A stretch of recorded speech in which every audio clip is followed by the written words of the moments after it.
ये जो वीडियो है ये सेकंड पार्ट है हमारी सीरीज का, आइटम्स टू बी इंक्लूडेड और एक्सक्लूडेड इन नेशनल इनकम। तो इस वीडियो में हम डिस्कस करेंगे self consumption goods. Self consumption goods का मतलब जिसको हम प्रोड्यूस कर रहे हैं और उसको खुद ही कंज्यूम कर रहे हैं, ठीक है। तो self goods produced for self consumption, these goods will be included in national income. क्यों इंक्लूड होंगी? Such goods contribute to the current output and their estimated value, imputed value मतलब estimated value can be included in the national income। ठीक है, अगर आप ये जो चीजें प्रोड्यूस करते हो, अगर आप इसको खुद कंज्यूम नहीं करते तो बच्चों क्या करते? कहीं ना कहीं इसको बेचते। क्यों? क्योंकि आप प्रोडक्शन कर रहे हो, है ना। आप मॉनेटरी रीजन से ये चीज बना रहे हो। और दूसरा, अगर आप खुद प्रोड्यूस नहीं करते तो आप कहीं ना कहीं से परचेज करते। तो पहला पॉइंट क्या हो जाता है कि इफ नॉट कंज्यूम्ड, अगर आपने ये गुड्स कंज्यूम नहीं करी होती तो आप क्या करते? इन गुड्स को कहीं ना कहीं पे सेल करते। ठीक है, अगर आपने ये गुड्स प्रोड्यूस नहीं करी होती, if this goods are not produced, इसका मतलब क्या होता कि आप इन गुड्स को कहीं ना कहीं से परचेज करते। ठीक है, तो सेल और परचेज ऑफ गुड्स ये नेशनल इनकम में इंक्लूड होता है। यहाँ पे पॉइंट क्या याद रखना है बच्चों, क्वेश्चन में क्या दे रखा है? प्रोडक्शन।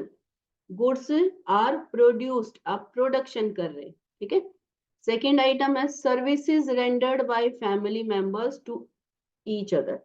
सर्विसेज, यहां पर क्या था बच्चों? गुड्स था। पॉइंट ध्यान देना, हम खुद के लिए ही प्रोडक्शन कर रहे हैं। Services rendered by family members to each other, आप एक दूसरे को सर्विस, जैसे सपोज करो कोई टीचर है वो अपने बच्चों को पढ़ाती है ना, या कोई डॉक्टर है वो अपने किसी फैमिली वाले का इलाज कर देता है। तो जब आप खुद की ही फैमिली को सर्विसेज देते हो ना, तो उसको हम नेशनल इनकम में इंक्लूड नहीं करते। जैसे तुम्हारी मदर खाना बनाती है ना, या फिर घर की साफ सफाई करती है, तो उसको हम नेशनल इनकम में इंक्लूड नहीं करते हैं। क्यों नहीं करते हैं? No, it will not be included in national income. क्यों नहीं करते बच्चों? As it is difficult to determine the value of the service. जो सर्विस आप प्रोवाइड कर रहे हो, आप कितनी डेडिकेशन से कर रहे हो, है ना, तो उसको आप वैल्यू नहीं कर सकते, उसकी वैल्यू कैलकुलेट नहीं कर सकते हो। तो इसलिए हम इसको इंक्लूड नहीं करते हैं। Such services are not included in national income as it is difficult to ascertain their market value and they are not rendered for earning income। इसका क्या है कि आप इसको इनकम अर्न करने के पर्पज से नहीं कर रहे। देखो, आप अपने घर की सपोज करो साफ सफाई करते हो, अगर आप अपने घर की साफ सफाई नहीं करते, इन केस आप नहीं करते हो, तो आप क्या करोगे? किसी और के घर की साफ सफाई जो थोड़ी ना जाके करने लग जाओगे, नहीं करोगे ना। अगर आप अपने बच्चों के लिए खाना नहीं बनाते हो, उस केस में आप ऐसे तो नहीं है कि दूसरे की फैमिली के लिए जाके खाना बनाने लग जाओगे, नहीं करोगे ना। तो ये जो सर्विसेज हैं ये मॉनेटरी रीजंस के लिए नहीं है, ये सर्विसेज सिर्फ फैसिलिटीज के लिए हैं, आपस के लगाव के लिए हैं कि एक दूसरे को हम फैसिलिटी देना चाहते हैं। ठीक है, तो सर्विसेज कभी भी आप फैमिली मेंबर्स एक दूसरे को देते हो तो उसको हम नेशनल इनकम में इंक्लूड नहीं करेंगे। लेकिन अगर आपने गुड्स प्रोड्यूस करी हैं और उनको खुद ही कंज्यूम कर लिया है तो उसको हम नेशनल इनकम में इंक्लूड करेंगे। रीजन क्लियर हो जाना चाहिए। The vegetable grown in the kitchen garden, अच्छा ये भी देखो, यहाँ पे क्या है? वेजिटेबल मतलब गुड्स।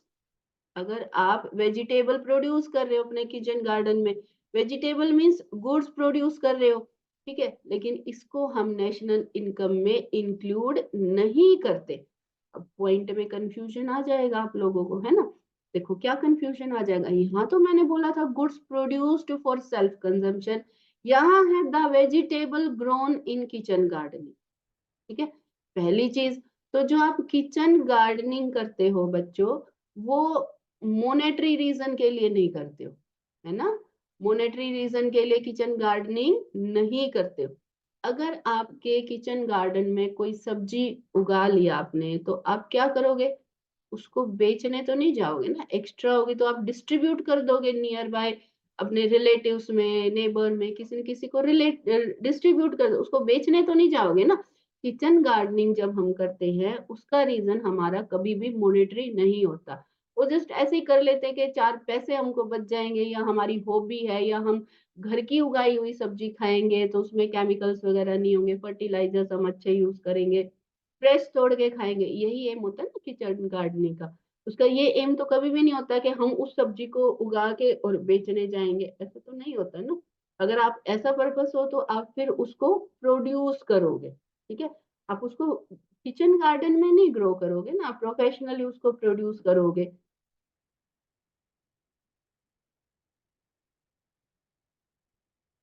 सेकेंड।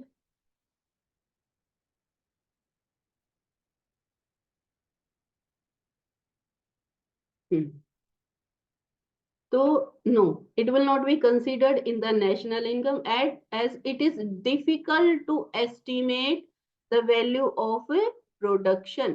difficult होता है ना वैल्यू ऑफ प्रोडक्शन, कि कभी आपने दो टमाटर ले तोड़ के यूज कर लिए, ठीक है, कभी आपने एक पाव भिंडी यूज कर ली।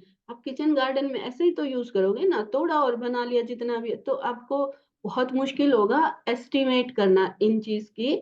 जो किचन गार्डन में आप ग्रो करते हो वेजिटेबल्स या छोटे मोटे फ्रूट्स वगैरह, तो उसकी वैल्यू ऑफ प्रोडक्शन को एस्टिमेट करना मुश्किल हो जाएगा। दूसरा, it is non market transaction, आपने मार्केट के लिए नहीं किया ना ये, या फिर नॉन मॉनेटरी ट्रांजेक्शन होता है, ठीक है। ये आप पैसे के लिए नहीं यूज करते। दूसरा डिफरेंस मैं आपको दिखाती हूँ। यहाँ पे जो ये आइटम है फर्स्ट वाला, ये इंक्लूड किया क्यों? क्योंकि इसमें हमने क्या वर्ड किया, यूज किया बच्चों, गुड्स। गुड्स का मतलब क्या होता है? गुड्स हम उन चीजों को बोलते हैं, उन थिंग्स को बोलते हैं जो कि एक प्रोड्यूसर खरीदने या बेचने के पर्पज से यूज करता है ना। एक ट्रेडर है या प्रोड्यूसर है, वो जो जिन चीजों का बिजनेस करता है उसको हम बोलते हैं गुड्स। तो आपको यहाँ वेजिटेबल वर्ड यूज करा, गुड्स नहीं यूज करा ना। गुड्स का पर्पस क्या हो जाता है बच्चों? जिसको आप खरीदने या बेचने के पर्पज से मैन्युफैक्चर करते हैं, ठीक है, उसको हम गुड्स बोलते हैं। तो goods produced for self consumption include होगा, लेकिन सर्विसेज इंक्लूड नहीं होगी क्योंकि उसका कोई मॉनेटरी एम नहीं होता है। और vegetable grown in kitchen gardening ये भी इंक्लूड नहीं होगा। इन दोनों में आप क्या रीजन लिखोगे? रीजन याद रख लेना। इन दोनों में आप रीजन लिखोगे, एक तो नॉन मॉनेटरी पर्पस होता है, ठीक है, और दूसरा क्या हो जाता है? It is difficult to estimate the value. जो एस्टिमेशन है वो बहुत ही डिफिकल्ट होता है, ठीक है, हम एस्टिमेट नहीं कर सकते वैल्यू को। नेक्स्ट है increase in stock of consumer goods with house hold. Consumer goods का स्टॉक बढ़ गया है, ठीक है, स्टॉक बढ़ गया है। तो स्टॉक बढ़ गया, किसके पास बढ़ गया? हाउस होल्ड के पास बढ़ गया।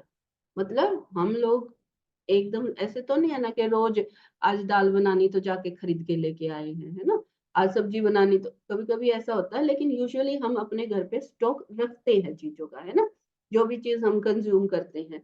तो स्टॉक बढ़ गया है आपके घर पे, तो उसको इंक्लूड नहीं करेंगे ना। It is assumed that such goods are consumed the moment they are purchased। तो जब हमने उन गुड्स को परचेज किया, तो उस टाइम पे वो नेशनल इनकम में इंक्लूड हो जाएंगे, है ना। आपने परचेज किया, इसका मतलब क्या है? आपने एक्सपेंडिचर किया, है ना, एक्सपेंडिचर किया, या फिर जो भी सेलर है उसने क्या किया? सेल किया। तो अगर आप एक्सपेंडिचर मेथड से लेके चलोगे तो ये प्राइवेट फाइनल कंजम्पशन एक्सपेंडिचर में इंक्लूड हो चुके होंगे।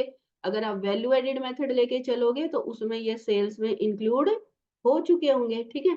तो आपके पास स्टॉक बढ़ गया है, उसको नहीं इंक्लूड करेंगे क्योंकि वो ऑलरेडी इंक्लूड हो गया। कब इंक्लूड हो गया बच्चों? जब आप किसी से खरीद के लाए हो, वहां पे उसके पॉइंट ऑफ व्यू से वो उसमें इंक्लूड हो चुका है। तो आपके घर में कोई स्टॉक बढ़ा है, उसके पॉइंट ऑफ व्यू से वो इंक्लूड नहीं होगा। इनडायरेक्टली वो ऑलरेडी इंक्लूडेड है जिसने आपको बेचा। Imputed rent of self houses, self houses मतलब खुद का ही घर है, ये पिछली वीडियो में भी हमने करा था, जो रेंटल इनकम वाली पॉइंट थे ना, उस वाली वीडियो में भी किया था। तो imputed means estimated rent of self occupied house, इसका मतलब हम खुद के ही घर में रहते हैं, तो इसका जो एस्टिमेटेड रेंट होता है उसको हम नेशनल इनकम में इंक्लूड करेंगे। क्यों इंक्लूड करेंगे उसको? बिकॉज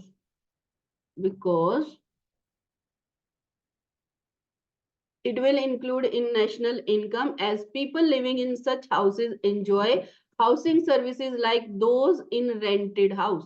अगर कोई रेंट दे के घर में रह रहा है तो उसी के जैसी तो सर्विसेज हम ले रहे होते। अच्छा, इसमें भी वही पॉइंट आपका आ गया, अगर आपका जो घर है, अपने घर में आप नहीं रह रहे हो, तो आप क्या करते? उस घर को रेंट पे दे देते, है ना? तो कहीं ना कहीं पे आपकी इनकम जनरेट होती और ये नेशनल इनकम में इंक्लूड होती। अगर आपके पास घर है ही नहीं तो आप क्या करते? कोई ना कोई घर रेंट पे लेते। तो आप जहां से घर रेंट पे लेते वो रेंट क्या होता? नेशनल इनकम में जुड़ता। मतलब ये नेसेसिटी है, आपको घर चाहिए ही चाहिए रहने के लिए, है ना? ये नेसेसिटी है। अगर आपके पास एक्स्ट्रा घर है तो आप उसको रेंट पे दे दोगे, अगर आपके पास एक्स्ट्रा घर नहीं है तो खुद के रहने के लिए भी नहीं है तो आप खुद रेंट पे लोगे। तो imputed rent of self occupied house included in national income. क्यों? क्योंकि आप जैसे रेंटेड हाउसेज में लोग रहते हैं उन्हीं के जैसी सर्विसेज आप लेते हो अपने खुद के घर में रह के। अच्छा, ये है ना एचपी नहीं, हाँ कोई भी कंपनी आ जाए, ये तो मैंने एग्जांपल उठाया था, तो इसमें एचपी था। HP uses its own new laptop in its office for consumption goods. ठीक है, एचपी कंपनी है, उसने लैपटॉप मैन्युफैक्चर करती है, खुद के ऑफिस में ही लैपटॉप्स यूज होने थे तो उन्होंने क्या करा? अपने एम्प्लॉयज को लैपटॉप डिस्ट्रीब्यूट कर दिए। ठीक है, या ऑफिस में काम करने के लिए लैपटॉप चाहिए थे तो खुद के ही लैपटॉप ले लिए। तो इसको हम इंक्लूड करेंगे। क्यों करेंगे? It is included in the national income as it adds to current flow of goods and services. ठीक है, therefore imputed value of laptop should be included. अगर आप अपनी ही आपकी कंपनी लैपटॉप मैन्युफैक्चर नहीं करती, आप क्या करते बच्चों? उस लैपटॉप को कहीं ना कहीं से बाहर से परचेज करते। कोई XYZ कंपनी है, आप उससे लैपटॉप परचेज करते, है ना? अगर आपकी कंपनी लैपटॉप मैन्युफैक्चर नहीं करती तो। अगर आपकी कंपनी मैन्युफैक्चर कर रही है लैपटॉप और जो एचपी का लैपटॉप है वो आप यूज नहीं कर रहे हो, आप यूज नहीं कर रहे हो, तो आप उस लैपटॉप का क्या करते? आप उस लैपटॉप को बेच देते, है ना? तो कहीं ना कहीं पे या तो जो लैपटॉप आप यूज कर रहे हो वो बिक जाता, या फिर जो लैपटॉप आप यूज नहीं कर रहे हो, सॉरी, या तो अपनी कंपनी का जो लैपटॉप यूज कर रहे हो वो यूज नहीं करते तो आप उसको बेचते। अगर खुद की ही कंपनी का यूज नहीं करते तो आप कहीं ना कहीं से खरीदते। तो एक ना एक मॉनेटरी ट्रांजेक्शन तो होनी थी ना। इसमें क्या हुआ? आपने खुद की ही कंपनी का लैपटॉप खुद ही के ऑफिस में यूज कर लिया, तो आपने एक तरीके से खुद से ही परचेज कर लिया, है ना? तो ये नेशनल इनकम में इंक्लूड होगा। नेक्स्ट आइटम है services provided by the owner of production unit. और प्रोडक्शन यूनिट है उसकी जो भी सर्विसेज होती है, जैसे वो अपनी ही फैक्ट्री, अपनी ही उसके पास एक बिल्डिंग थी, उसमें उसने फैक्ट्री लगा ली तो उसका एस्टिमेटेड रेंट, ये कहीं ना कहीं पे ये वाले पॉइंट से इसका थोड़ा बहुत कनेक्शन है ना। इस वाले पॉइंट में हमने सिर्फ एस्टिमेटेड रेंट किया था, ठीक है, जिसमें खुद के घर में रहते हैं। इसको किस पॉइंट ऑफ व्यू से करा है हमने? ओनर ऑफ प्रोडक्शन के पॉइंट ऑफ व्यू से करा है कि आप सपोज करो ओनर हो, कोई चीज प्रोड्यूस कर रहे हो, आपकी खुद की ही फैक्ट्री है, स्पेस था वहां पे आपने फैक्ट्री लगा दी, उसका इंप्यूटेड रेंट नेशनल इनकम में इंक्लूड होगा। आपने ही खुद की ही कैपिटल लगाई है ना, खुद का ही पैसा लगा के बिजनेस किया है, आपने लोन नहीं लिया तो ये इसका इंटरेस्ट भी इंक्लूड होगा। क्यों?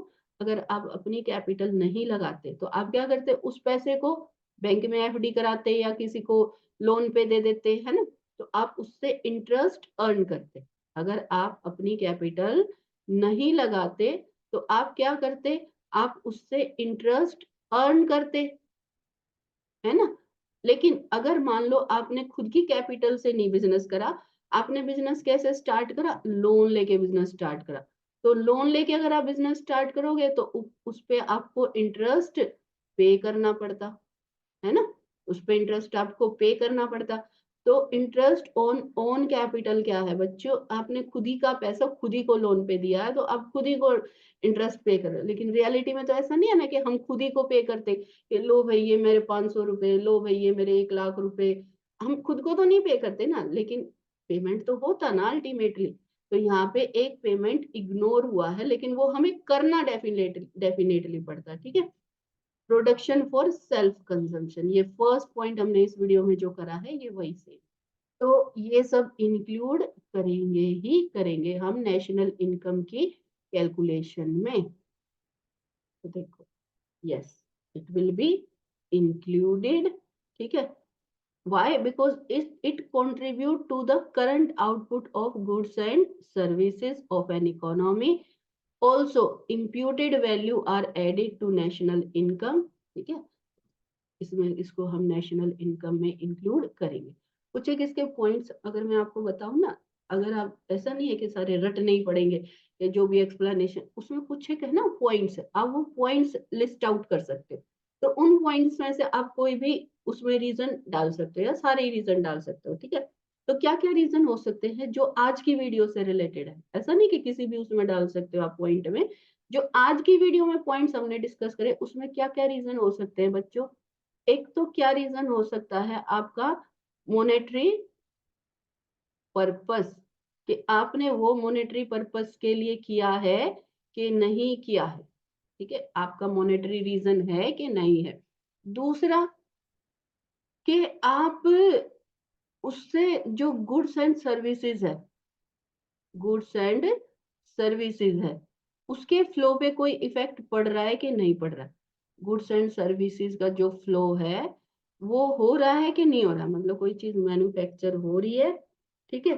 तो ये दो पॉइंट्स आपको इस वीडियो में लग जाएंगे, कोई भी पॉइंट आया हो उसमें आप इसको इंक्लूड कर देना। जैसे self consumption of self produced goods करेंगे इंक्लूड, क्यों, क्योंकि मॉनेटरी पर्पज से हमने इसको प्रोड्यूस करा है और ये गुड्स एंड सर्विसेज का फ्लो इंक्रीज करती है इकोनॉमी में, ठीक है। जैसे नेक्स्ट आइटम था, और क्या क्या था, जैसे वो किचन गार्डनिंग है ना, उसका मॉनेटरी पर्पस नहीं होता है और इसलिए हम उसको इंक्लूड नहीं करते हैं, है ना। तो बहुत ही इंपॉर्टेंट आइटम्स है बच्चों, इनमें से बहुत बारी आता ही आता है, हर वीडियो में मैंने आपको बताया है। ये सारे ध्यान से कर लेना।